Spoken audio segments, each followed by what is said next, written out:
Looking at gender, climate, and conflict together is really important because climate impacts don't exist in a vacuum. Today, nearly all of the top 20 countries most exposed to climate change are also experiencing violence, instability, or armed conflict, and 13 of them host a UN humanitarian response. An intersectional gender analysis can really enrich our understanding of these issues and inform effective response. We need to have more voices heard. It's as simple as that. We need more visible roles for women. They're still unrepresented.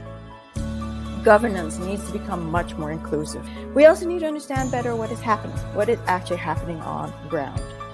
We need for intentionality, actually really thinking it through and actually being intentional about understanding these gender inequalities.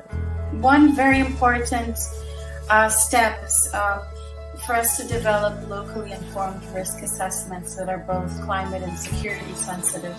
And that's not very easy to do because sometimes climate data is very long term, whereas security data tends to be more short horizon. But it can be done, especially when it incorporates and really is based on local perceptions and experiences and understandings.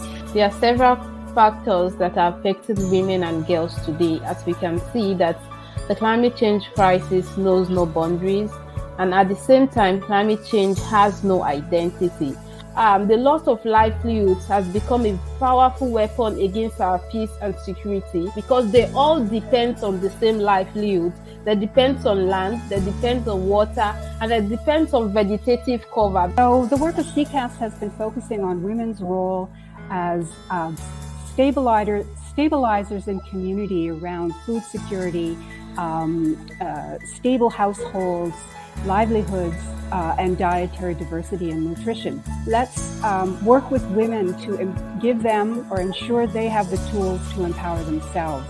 And in this way, we're also finding that structural inequalities and gender norms can be adjusted.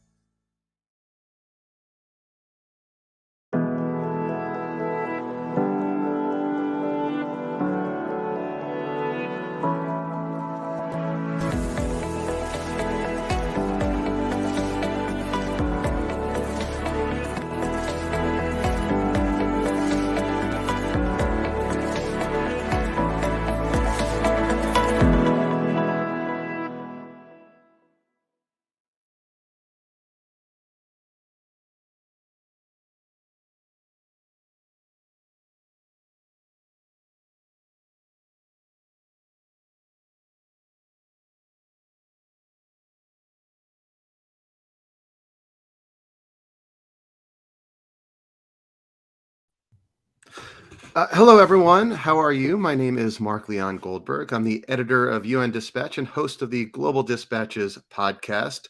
Welcome to today's webinar on energy transitions and climate security. We are going to try to bring in Jesus Quintana Garcia into this conversation momentarily. I believe he's having some technical difficulties. So let's instead jump right into our moderated panel discussion, and then we can see if we can bring Jesus Quintana Garcia back into the conversation. Bear with us. Thank you. So with that, let us let's begin this moderated panel session, and this might be interrupted if Jesus joins us. So we are here to discuss energy transitions and climate security. We have an excellent panel today. I believe he is here. Let's give it 1 second. Apologies for the technical problems. Jesus, over to you.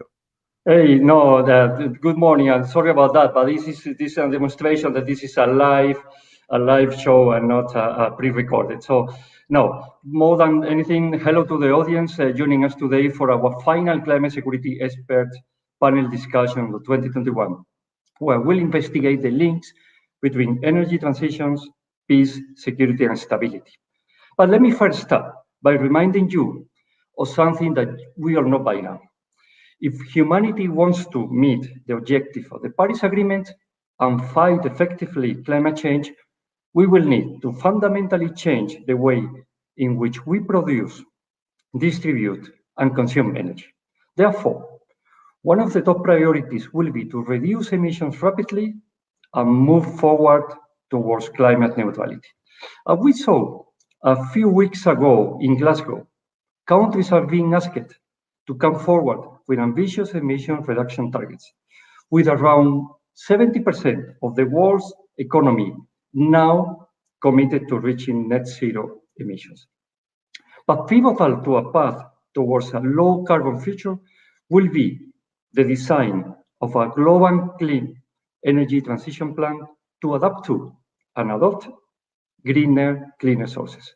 This will entail the development and funding of energy projects, including a wider use of renewables and clean energy technologies. The involvement of many partners, including governments and the private sector, will be essential.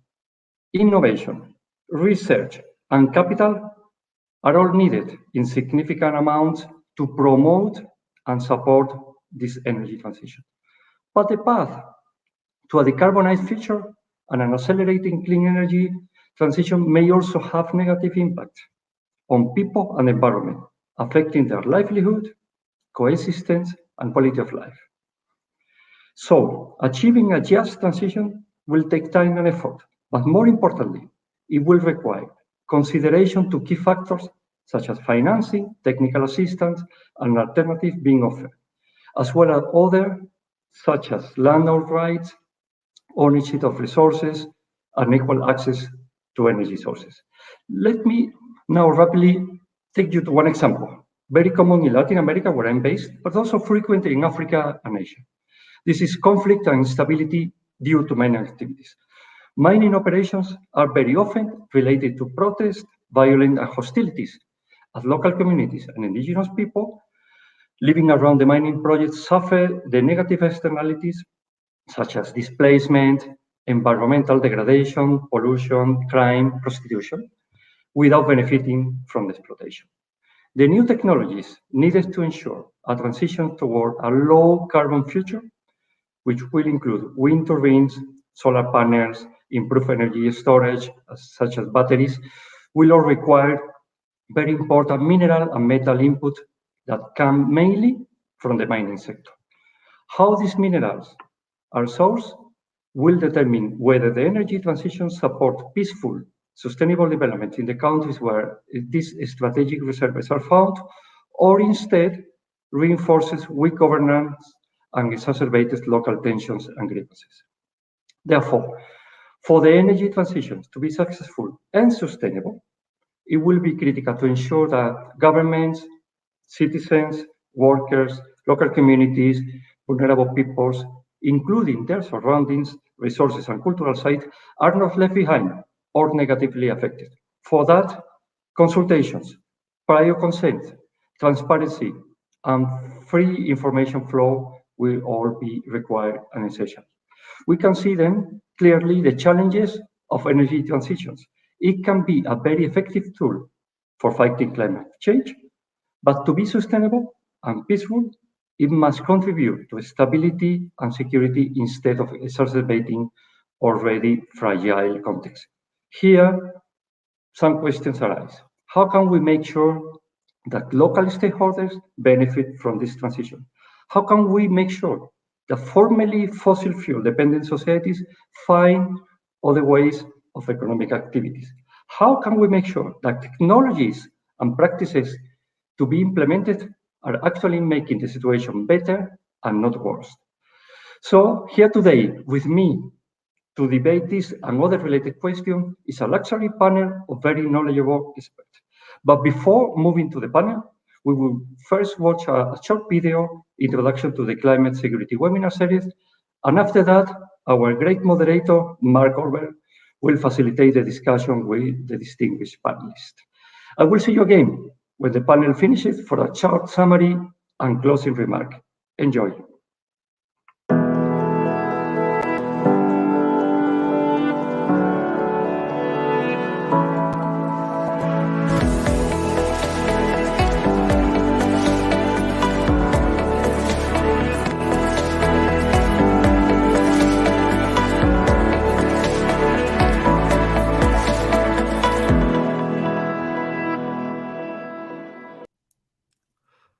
Welcome all. My name is Mark Leon Goldberg. I am the editor of UN Dispatch and host of the Global Dispatches podcast. And today's conversation is being recorded as a live taping of the podcast. Jesus Quintana Garcia did a great job of framing this conversation, and I now have the honor of moderating an excellent panel today, whom I will now introduce. We have Professor Dr. Karen Smith-Stegen is professor at Jacobs University in Bremen and chair of the International Relations, Politics, and History Department. Welcome. Thank you very much. Glad to be here. Claudia Ringler is Deputy Director of Environment and Production Technology at the International Food Policy Research Institute. Welcome. Good morning, good evening to everyone. And Besma Murad is Operations and Planning Lead at Energy Peace Partners. Hello. Hi, good morning or good evening. We're all over the world here. So I will have some questions for our panelists, after which I will open up to questions from the audience. To ask a question of a member of the panel, please simply leave your question in the comment field wherever you are watching this live stream, and we'll get to them towards the end of my set of questions. So with that, I'd like to kick things off with a question to you all. And Karen Smith-Stegen, we'll start with you. More and more countries are making the transition to low carbon energy. How do you think this will impact security and stability? What are the potential risks to security? And what might be some potential opportunities that this energy transition presents to build peace and stability? Well, thanks for that question. It's a very interesting one. So the way that renewable energy is distributed and produced is very different than hydrocarbons, most of it, with the exception of when you have a grid works better the more actors that are connected to the grid. And with a renewable energy grid, this is even more important because we have the issues of volatility. So when the sun isn't shining, then there's nothing coming in from the photovoltaic elements of the grid. And also, if the larger a grid is, the better it is what I'm trying to say. And what they have found is that for renewable energy, grids probably will be regional, crossing many countries. I mean, and the more countries, actually, the better. This actually makes a grid, electricity grid, much safer. Much more secure. And what the thinking is going is that what we're going to see is the emergence of regional blocks that are very strong, that are very interconnected. They are even called grid communities. This is what people who are thinking about these things call them. And so we might see a greater focus on regions. And then we might see geopolitically that countries that have really been locked into hydrocarbons and are in the hydrocarbon world and have resisted a transition or have had a very slow transition, they might actually be at a disadvantage in the future when eventually there's a whole-scale shift made from hydrocarbons to renewable energies. Some people call this stranded assets. So we will see a shifting both in who are the countries that are kind of winners and who are the countries that are losers in a renewable energy era. And we will also see the emergence of regions as having more importance than they had before. Thank you. And Claudia, same question to you. What are some risks that you see from this energy transition, and what might be some potential opportunities that this transition presents for peace building? Yeah, so let me maybe first start with opportunities. So I think the key opportunities lie in increased equity and increased energy security. To some extent, we have heard about the energy security piece already. Today, around 600 million people in sub-Saharan Africa and 170 million people in South Asia have no access to electricity, while existing access in many places is unreliable, mostly in rural areas.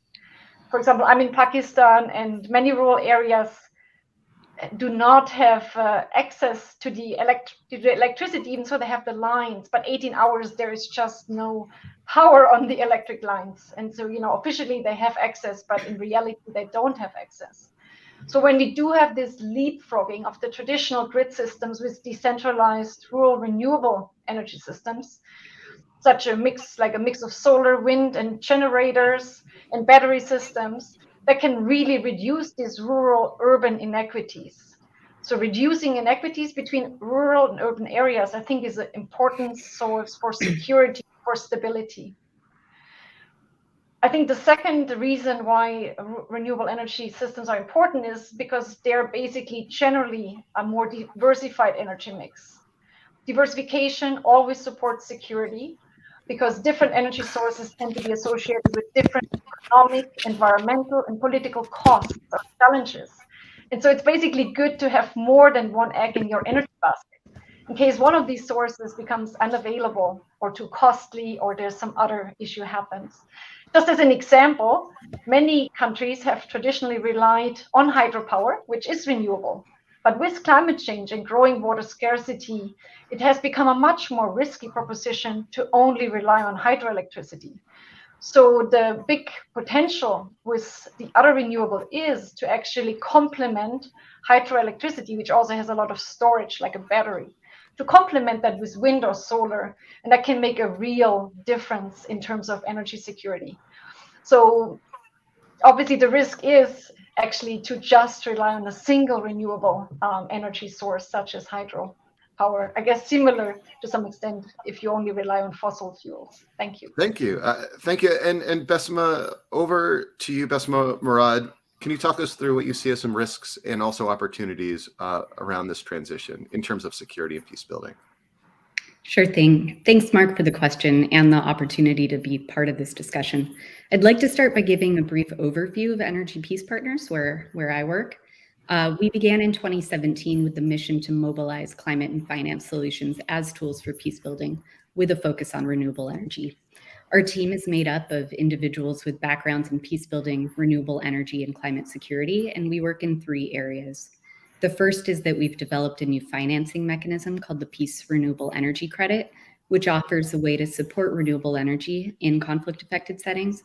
The second is a research initiative called Powering Peace in partnership with the Stimson Center, which works with the UN to accelerate the transition to renewable energy in its field operations. And the third is that we're launching a new research project to develop a framework and methodology for measuring and tracking the social and peace impacts of renewable energies. With regards to your question, one large risk with the global energy transition is that it doesn't happen equally. And this is something that we're already seeing with fragile states. More than $300 billion is invested annually in renewable energy. And in 2019, only 6% of that went to countries in the Middle East and Africa, and a fraction of which went to fragile countries. These are the countries that Energy Peace Partners focuses on and where we see a tremendous opportunity for renewable energy to support peace.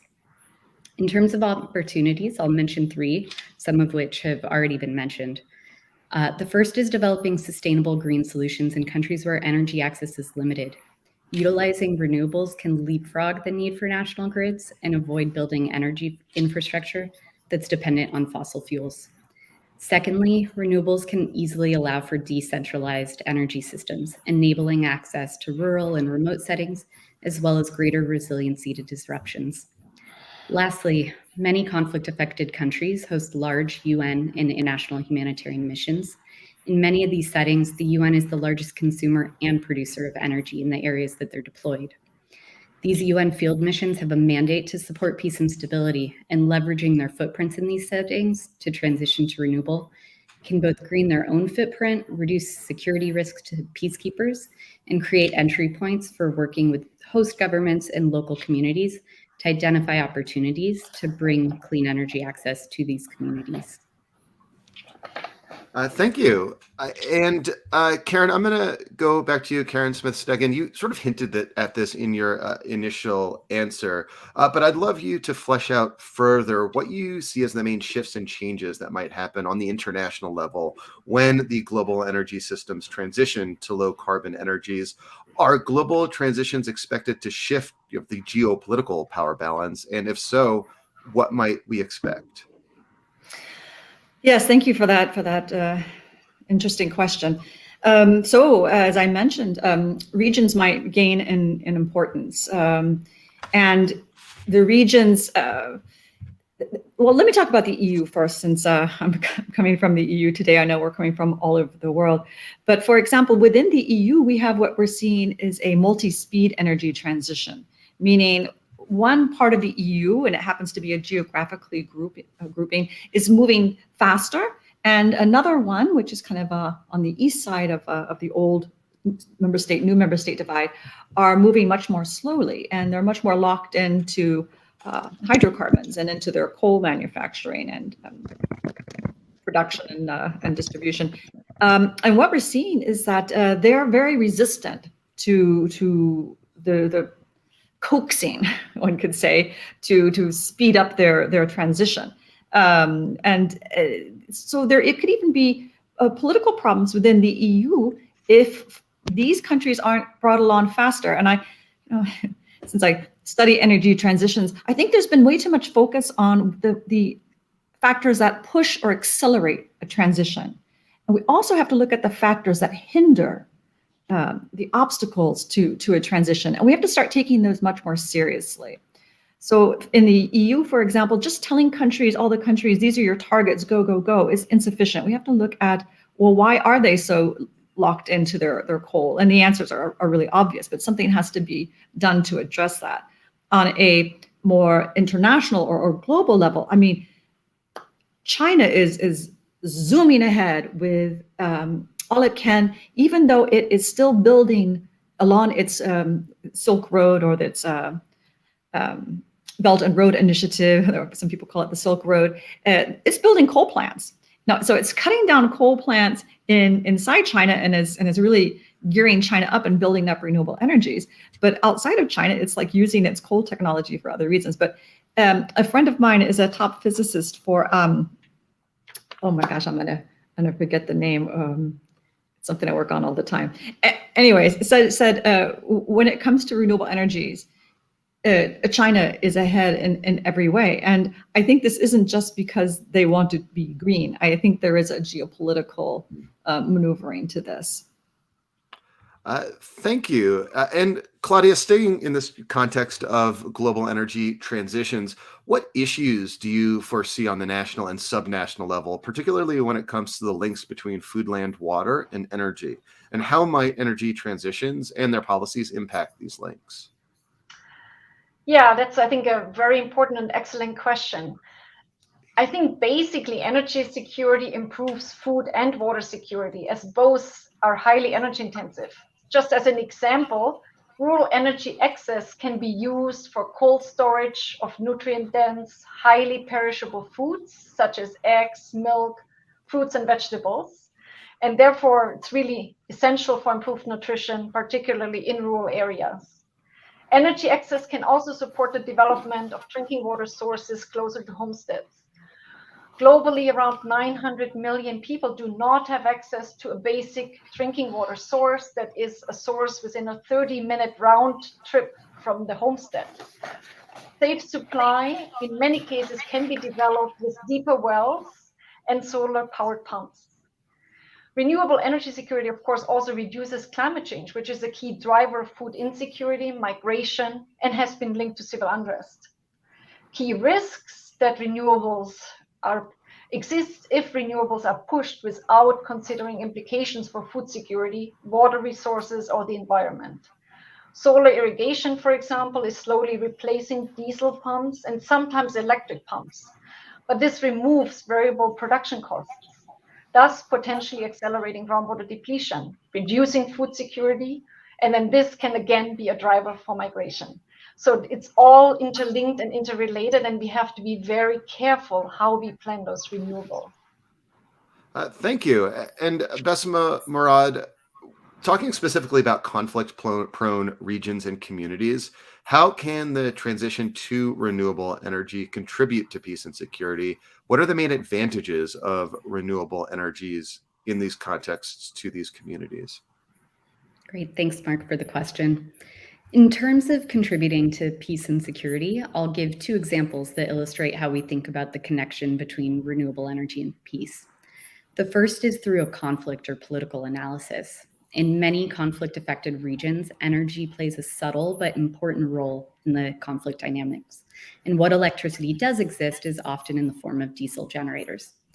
That's the case in South Sudan, where all diesel is imported through very long supply chains, parts of which are controlled by conflict actors. Renewable energy in South Sudan not only can help bring energy access to one of the least electrified countries in the world, but it can help reduce the negative externalities of having diesel intertwined in the war economy in a country whose entire economy is overwhelmingly reliant or dependent on oil revenue. Secondly, renewable energy can lead to social and economic benefits, particularly where it's providing new or first-time electrification by creating jobs, supporting businesses, improving health outcomes, by electrifying hospitals and clinics, and improving nighttime safety and security. In fact, one figure that we've heard from Virunga Energy, who operates in Virunga National Park in the Democratic Republic of Congo, is that for every 1 megawatt in the community, between 800 to 1,000 jobs are created, and 11% of those jobs are ex-combatants from the armed groups. In Goma, DRC, mini grid-connected streetlights built by Congolese developer Nuru have allowed businesses to operate for additional hours more securely. In a survey conducted by Nuru, over 80% of the SMEs, small medium enterprises, indicated that their ability to remain open for more nighttime hours than in the past. And more than 85% of households reported that Nuru's public streetlights improved neighborhood security. That said, there is still limited data on how renewable energy can contribute to peace. I mentioned this earlier, but we're actually working on a new research initiative to develop a robust framework to measure and track the peace and social impacts of renewable energy. And that framework will be grounded in the Positive Peace Framework. It's still very early days, but we think this will be a valuable tool for project developers, philanthropy, investors, and peace building actors to both understand and articulate in what ways renewable energy can be used as a tool for greater peace and stability. Thank you. I want to turn back to Claudia Ringler. Climate change is expected to put a lot of pressure on water and food systems in the years to come. Some energy developments, such as the transition to biofuels, might worsen existing security tensions. How can we make sure that energy transitions don't worsen tensions and conflicts and actually work to relieve these tensions?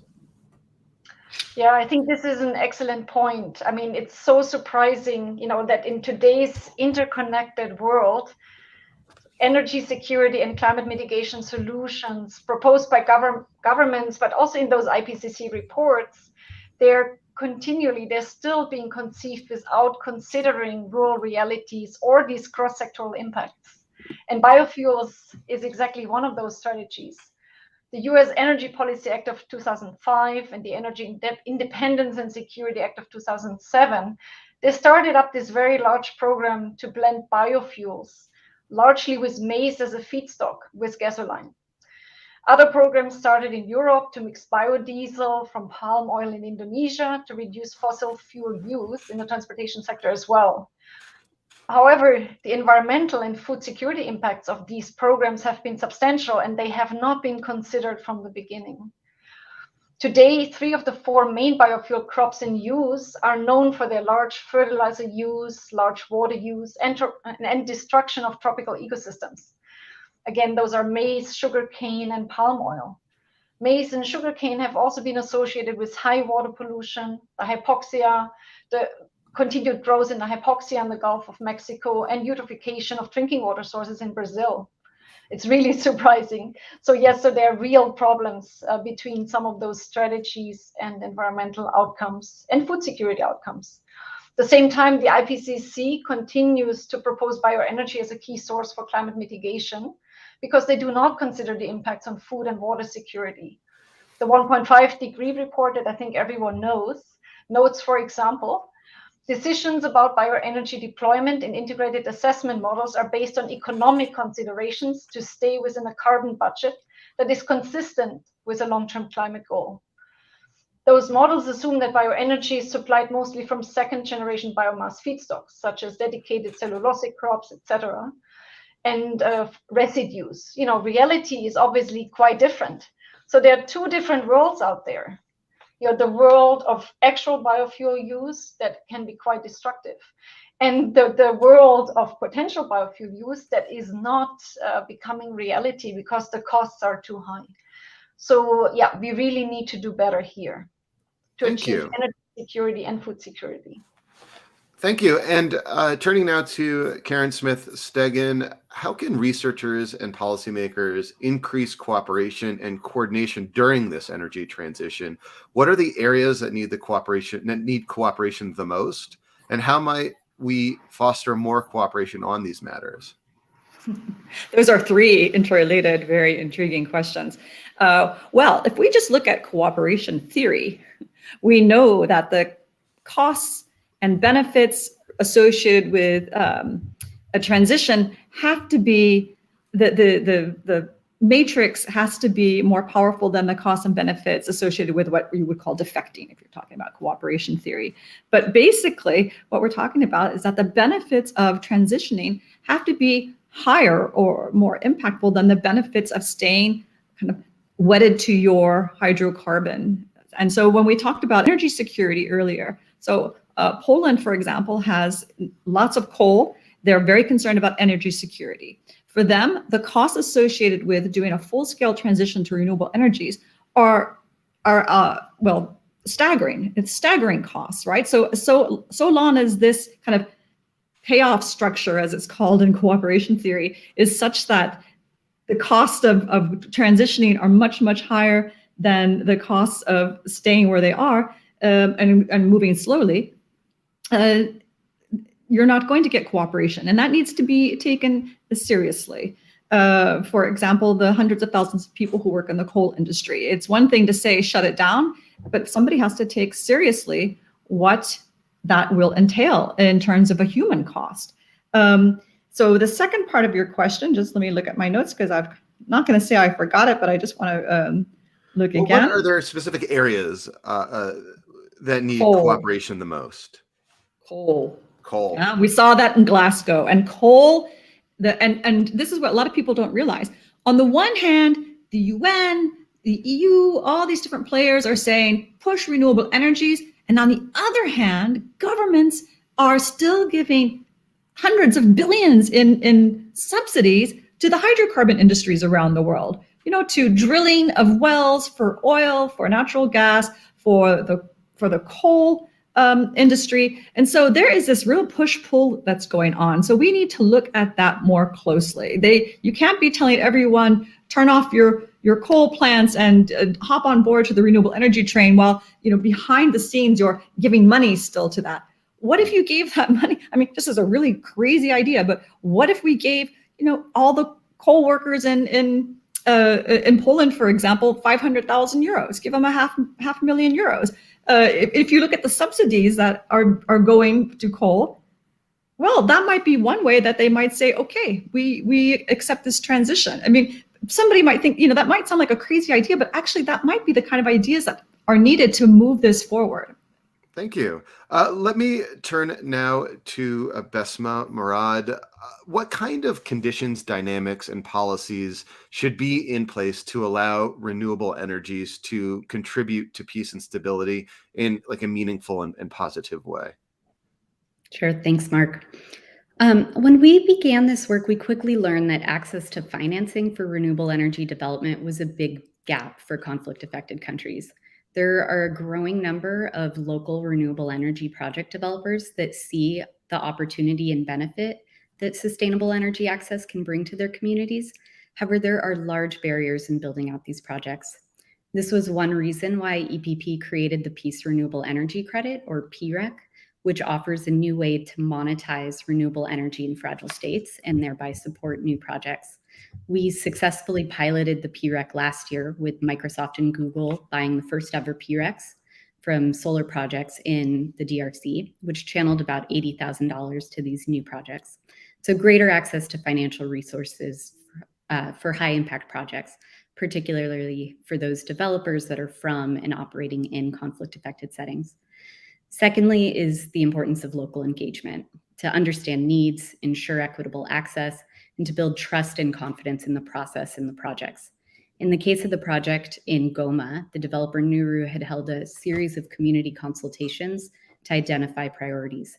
Streetlights were identified in a densely populated area where high levels of crime had created an atmosphere of insecurity, and the PREC revenue in this example went towards funding these streetlights.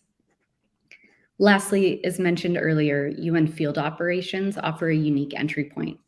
As a large, complex, and bureaucratic institution, UN missions have begun to and should continue to develop partnerships with the private sector, host governments, research organizations, and philanthropic funders to identify new models to help UN missions accelerate renewable energy development and innovation.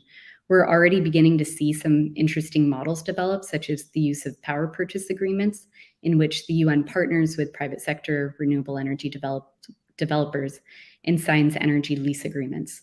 More broadly, examples of what has worked, what has not worked, should be shared, learned from, and where relevant, replicated. Thank you. So I have one final round of questions for the panelists. Before I do, I want to remind the audience that you will have the opportunity to ask your question of the panelists. Please simply leave your question as a comment wherever you are watching the live stream. So to each of our panelists, I have the same question. I'd love your take on this question. If the transition to low carbon energy is to be a success, it must be mindful of its potential implications to peace and security and not repeat mistakes of the fossil fuel-based energy system. So with this in mind, what are your two key priorities on how to seize the potential of energy transitions so that it contributes positively to peace and stability? Two key priorities. Karen, first to you. Karen, you'll need to unmute. Ensure equality and halt exploitation. Very simple. That's how we will not reproduce what has happened in the past, right? And we've already heard on this panel people discuss equalities. Renewable energies are a great way to ensure that everybody has what's called energy justice or has access to energy. We can do that with renewable energies. And there was a lot of exploitation that's gone on with the hydrocarbon industry. So I would say ensure equality and halt exploitation. Okay, and Claudia, to you, two key priorities. Okay, I love Karen's priorities, and I would just push a bit further. I think we need a dialogue. We need dialogue and engagement between energy specialists working on the energy transition, but also on these climate mitigation strategies, and agricultural scientists and rural people who are engaged in these livelihoods that can benefit most, but are also at risk of losing most from this energy transition if it's done badly. And second, my suggestion is to really do a lot more, do yet a lot more to push and get cheaper and pro-poor renewables to really reduce inequity and democratize energy access in rural areas. And while doing so, we need to make sure that we do not degrade the environment and our water resources. Thanks. Thank you. And Besma, to you for your two key priorities going forward. Sure. Well, first off, there's no guarantee that the renewable energy revolution will automatically extend to fragile states. In fact, roughly of the 800 million people in the world without access to electricity, between 80 to 90% of them live in fragile states. So for this to happen, it's going to require a concerted effort in policy and implementation and from government, private sector, donors, investors to prioritize these countries and these regions. Fragile states themselves, led by the G7 plus group of fragile states, are leading a global call to action to scale up energy investments within their borders, recognizing that fragility and energy poverty are closely interlinked. Secondly, and related, it's still early days, and there's not yet a robust set of evidence or examples of renewable energy development in conflict settings, and how these can best contribute to peace. So collectively, we should make sure to document, share, celebrate the successes from renewable energy development, as these can serve as the model to be replicated and scaled. Thank you. Again, a reminder to the audience to submit your questions. I have one coming in that actually touches on this question of equity and equality that each of you have mentioned and brought up. So here's the question. Countries rich in resources historically have tended to have poor distribution of wealth from these industries and a lot of social inequality. How can we make sure that green energy better promotes social equality and that its benefits are better distributed rather than only benefiting the very rich? Why doesn't, Karen, do you want to take a minute to stab at this question? Sure. Yep, this is something I actually teach, so I'm happy to take this one. You can condense your 101 course into a 1-minute answer here. That's right. That's right. So, well, if you think about how a democracy works and how an authoritarian system works, an authoritarian system is where you have a consolidation of power or a centralization of power. And a democracy works because you have a diffusion of power. And the problem with oil resources, for example, is that they're very easy for a small group to capture, right? And then once they've captured that, it's very unlikely they're going to say, and now we're going to share it with 100 million people that we don't know within our country, right? So you're going to end up with a consolidation of power. You're going to end up with an authoritarian system. Now, the countries like Norway, and I think there might be one other country that actually are democracies that were able to handle their wealth well. That's because they were already democracies. They already had the institutions in place. But who knows, maybe if their oil had been discovered before they were a democracy, there would be a similar outcome there. So it's not necessarily that the energy itself, but who can capture it. Now with renewable energies, we're much less likely to have that because they are so dispersed that someone can or some group can capture most of the wealth of renewable energy. So we're much less likely to see authoritarian systems being built off the backs of renewable energy as a resource. It kind of lends itself well to democracy. So that's the answer we discuss in my classrooms. Does anyone else want to jump in on this question? Yeah, go for it, Claudia. I mean, just an aspect, and Karen, you can correct me. So while the technology itself is more distributed and maybe more democratic, the technology production, right? I mean, so we do see some monopolies in terms of who, produces the cheapest solar panels out there. So, there's not 160 countries producing solar panels right now. And then I think some of the inputs going into some of the renewable technologies, right? Some of these minerals, I thought they're also concentrated in very few countries. So there could be new monopolies and there could be new inequities in accessing some of those renewable energy technologies. I mean, I don't know if you want to say something more about that. But so basically it could be a different type of monopoly, different type of inequity. Yep. Well, I think what you're talking about is at a geopolitical or a global geopolitical level, right? So like China has right now for rare earth mining, but also for rare earth refining. This is what a lot of people don't know. Rare earths are all around the world. So heavy rare earths you can even find in the United States, but when you want to refine them, you have to send them to China and then they send them back refined. The refining capacity is missing. But I was talking about within a specific country, whether you're going to have an authoritarian system or more of a democratic system, that has to do with the concentration of wealth. I think you're talking about like at a more broader global level. And there you're right. I mean, a country that has all the rare earths and all the rare earth refining capacity is probably going to have some leverage over other countries. And then we might see a reproduction of some of the, what we saw with oil. With the oil industry. But what we do know is that the once or twice that China has tried to use its kind of rare earths as a political tool, it had the pushback was very tough. And China stopped doing that. So it tried that once against Japan and instantly, I mean, not instantly, but the US and Japan got together and said, okay, how do we stop this? Not that they've made great strides, but they took such action that China got the message. If they do that, then the others will ramp up the refining capacity. In fact, there is in the mining industry a push to ramp up mining, not just mining, but capacity, refining capacity. So, and let's not forget about deep sea mining. That is coming very quickly. So we actually, specific to this question on this issue of fossil fuels, we have a question specifically to Besma From Klai Hassanaj on LinkedIn, who's watching us. Will the energy transition have a heavy impact on industries that are heavily dependent on fossil fuels? And are there steps to prevent transitions overwhelming specific industries in order to protect both the environment and the economy?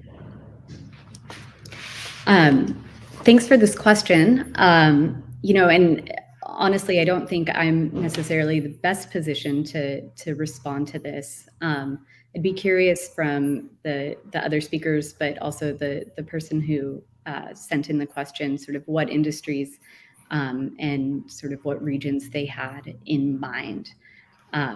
So if I could maybe use my moderator prerogative and ask you a different question. So you've mentioned a couple of times how the UN peacekeeping missions are key consumers of energy in certain very fragile contexts, and they are partnering with local resources, local partners to promote renewable energies to fuel these peacekeeping missions. Is there like one specific example of that you think is illustrative of what these partnerships might look like and how UN peacekeeping missions are sort of embracing renewable energies to fuel their missions in fragile states, fragile environments? Yeah, sure. So one example, and as I mentioned, it's still really early days, and we're trying to collect sort of different models that are out there and different examples of models that are out there. But looking at Somalia in particular, the UN Support Office for Somalia has recently partnered with a private sector developer called Cube Energy, as well as the government of Southwest State. And they're building out a solar system in the city of Baidoa. It's roughly a 2 megawatt solar plus battery storage system with the aim to electrify power the UN and the African Union missions. And the project is using what I mentioned earlier, sort of a PPA, the power purchase agreement, in which the UN partners with the private sector. This developer builds out the system. They sign an energy lease agreement, but the developer is the one financing and building out the project rather than the UN. So it sort of shifts when you need to commit the resources, but sort of entering into that long-term power purchasing agreement allows then the developer to be able to upfront the capital to get the project built. Thanks. And I don't want to leave Klai Hassanaj on LinkedIn hanging. So, Karen, do you want to take that heavy industry question? Yes, that is a question that comes up a lot. Hydrogen, right? So if you have a steel plant, for example, which is very difficult to run off of electricity, so they run off of hydrocarbons, but you can use hydrogen, and hydrogen could be produced by you put up on your land windmills, and you can convert that electricity right into hydrogen on your plant land. So that could be one way of kind of reaching the heavy industry sectors that's being discussed at the moment. Thank you. And we have a question for Claudia from Julius Opio in Uganda, who writes, "My thinking on this transition to clean energy is that countries have varying needs, and this is very clear when comparing developed nations and least developed countries. How can developed nations help meet the energy needs of developing nations?" Yeah, I mean, this is, it's a question of the just rural transition. Of course, there are a lot of so-called climate change adaptation funds. I think that rich countries have already committed, let's put that word, dispersed maybe to some extent, at a minimum committed, but to some extent also dispersed. And so a lot of these funds are actually going into developing clean rural energy systems. I think the challenge that we see on the ground is that investors want those systems to be sustainable, self-sustainable, and of course the governments also want to do that because they don't want to forever subsidize the maintenance and so forth of those systems. So they're looking for productive users and users of energy in rural areas, also really to jumpstart rural agriculture economic growth. And so I think, again, that's why we need this dialogue. So we need the agriculture sector, the irrigation sector, the agro-processing sector, and the rural energy developers coming together to find those locations, to get those funds to flow. Thank you. So we got, again, keep sending your questions. We have a few more minutes to take questions before I'll turn things over back to Jesus. We have a question with the preface that there's a lot of talk about this at COP26 in Glasgow. Do you think countries like the USA and UK that got rich from coal and oil should pay loss and damage to poorer countries in the global south heavily impacted by the climate crisis? And maybe let me add on to this question. Are there ways to do loss and damage that are potentially more impactful in terms of reducing security threats and peace building? Maybe to Besma, over to you. Sure. Thanks for this. Yes, I mean, I think that there is a responsibility held by richer nations who have sort of been able to really develop without sort of having the challenges of climate change and mitigation, the importance of mitigation kind of in mind. So I do think that there is a responsibility for loss and damage to countries in the global south.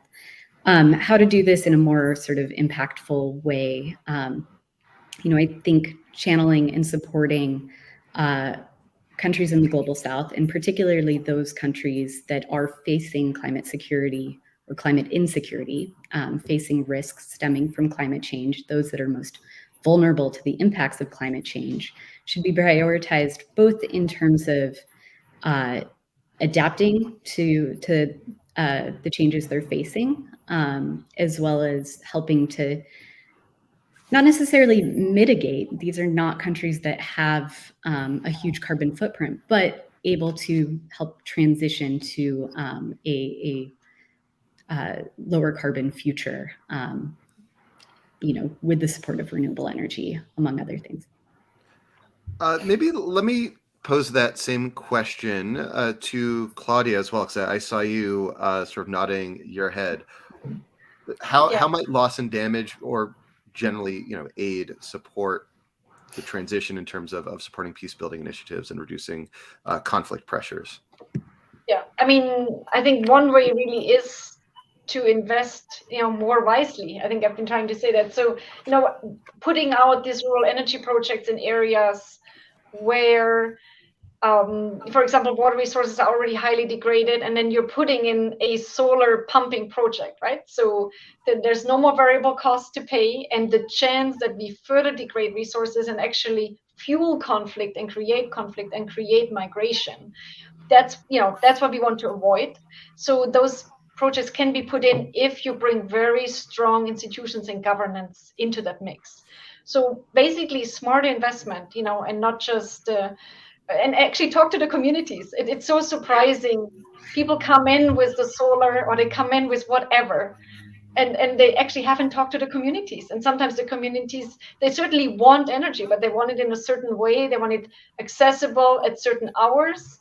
They want some appliances to come along with it, because just putting the energy and expecting people to pay for it, that is basically, that's a waste of resources. And that's why, unfortunately, so many resources are still wasted. And that's what we need to avoid. Thank you, Karen. I see you nodding your head vigorously in response to Claudia. Oh, well, I agree with what both my colleagues there said. I think it's similar to the COVID crisis, in that here we have a global crisis. There's the technology, the patents, just share it.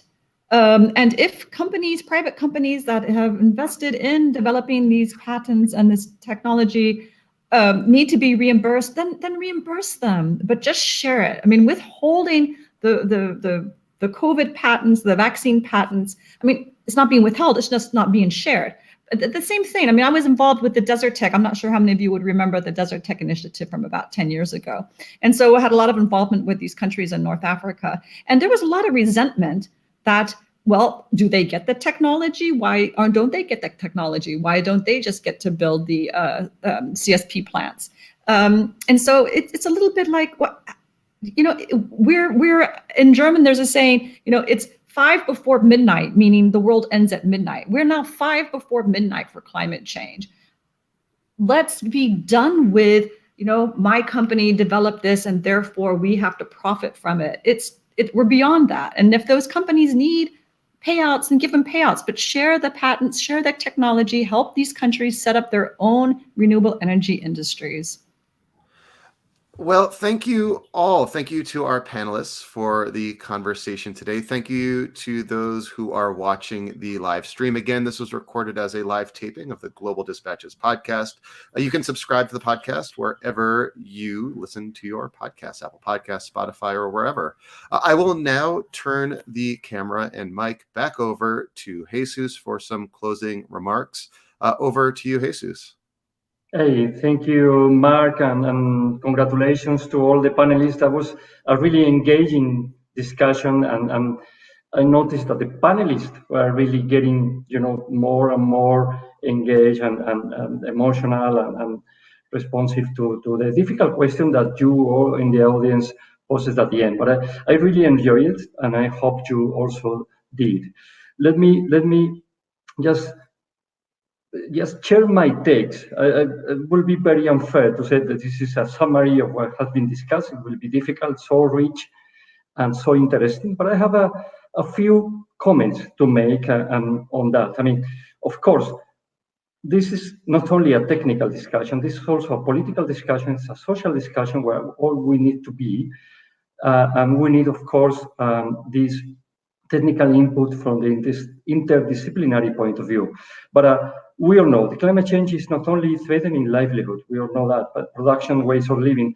There's also changing the way in which resources and food system, in this case, the approach we have as a CGR, these resources and food systems are being managed.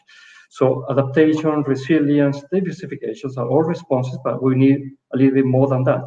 We need also equity in the access. We'll need also some governance. We'll need also some regulations, as our discussant said.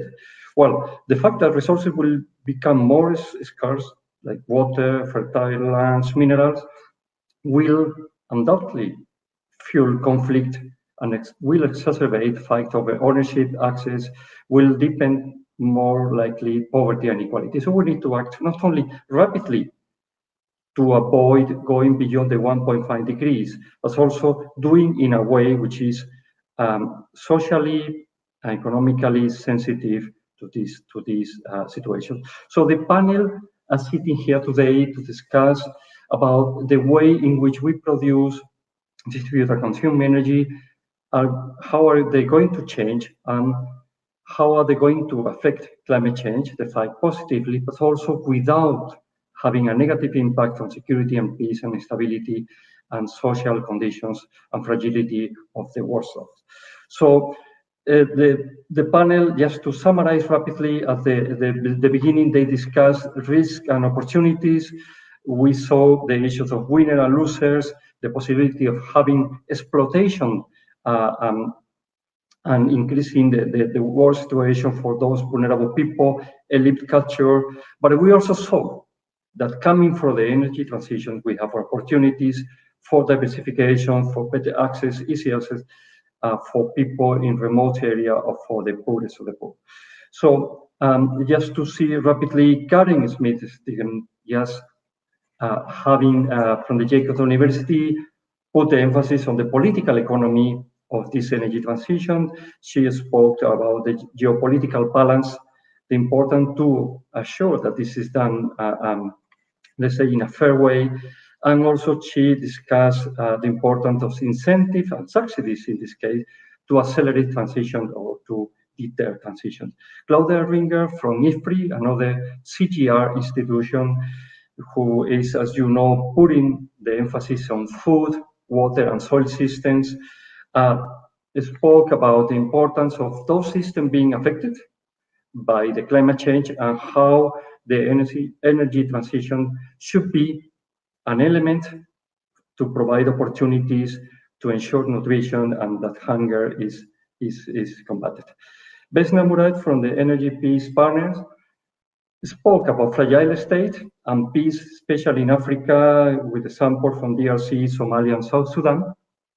And she spoke of the importance of having local engagement, having regulations and institutions being in place, and how, and this is an interesting point, UN missions in those countries, peace missions can be an element to promote and lead transitions to energy, especially to renewable. All of them were asked to at the end, difficult questions, and also to give their points about what is the most important, the key priorities for the energy transition, with Karen emphasizing the important equality, social equality, elite capture. Claudia, in her case, also spoke about monopolies and the importance of dialogue and investment at the end, opportunities, and the need to still go and have more research on how this renewable energy may affect positively people. With that, I would like to thank the panelists for being here, for this very rich discussion, for all the attendants being there, a great moderation from Mark, and especially this focus climate security team who is bringing this interdisciplinary research, who is very important, not only from the point of view of what energy is needed or how nutrition is going to be improved, but also how elements like peace, stability, justice will be affected, and in our case can be enhanced through finance, through technical assistance, and also, of course, having more political participation, more consultations, more transparency, and more information from all parties. So that's from me, and back to our organizers, saying goodbye and have a wonderful day.